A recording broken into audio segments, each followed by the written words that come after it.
சொல்லுங்க Muthukumaran. Book festival போறேன் வரியா? பப்பி வாங்கி தெரியா? அப்படின்னா சாக்லேட் தெரியாதா? அங்க போறதுக்கு முன்னாடி இன்னொரு இடம் இருக்கு, வெயிட் பண்ணி வந்து கூட்டி போறேன். சரி வரேன்.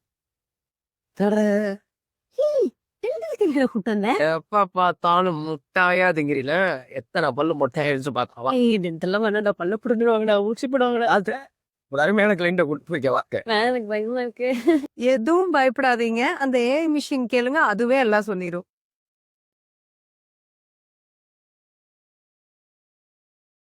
பாத்தீங்களா, உங்க பல்ல என்ன பிரச்சனை இருந்தாலும் இது காட்டிரும். அண்ட் இது போட்டோவோட உங்க வாட்ஸ்அப்க்கு ரிப்போர்ட் வந்துரும். அதெல்லாம் இருக்கட்டும், எத்தனை சொத்தன்னு சொல்லுங்க.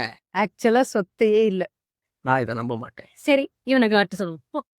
வாங்க சில்லிகள், சின்ன வயசுல இருந்து வேப்பங்குச்சி வளர்க்கிட்டு இருக்கேன். எத்தனை சொத்து, எத்தனை சொத்து? 12 பல்லு சொத்தை காட்டியிருக்கு.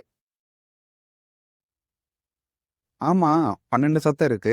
பல்லும் போய் 10,000 போதா டாக்டர்? இவன் தான் 2 வேளை பல்லு விளக்குவான், சாக்லேட் சாப்பிட மாட்டான், வேப்பங்குச்செல்லாம் பண்ணுவான். நானே எப்படி பல்லு சொத்த? பல்லு விளக்குறது, சாக்லேட் சாப்பிட்றது மட்டும் அதுக்கான ரீசன்ஸ் இல்ல.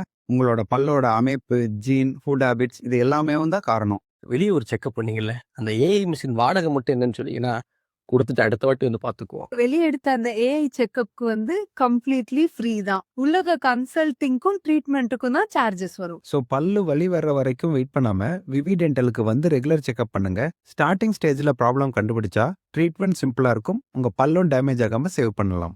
சரி, நீ வா, சாக்லேட் வாங்கிட்டா.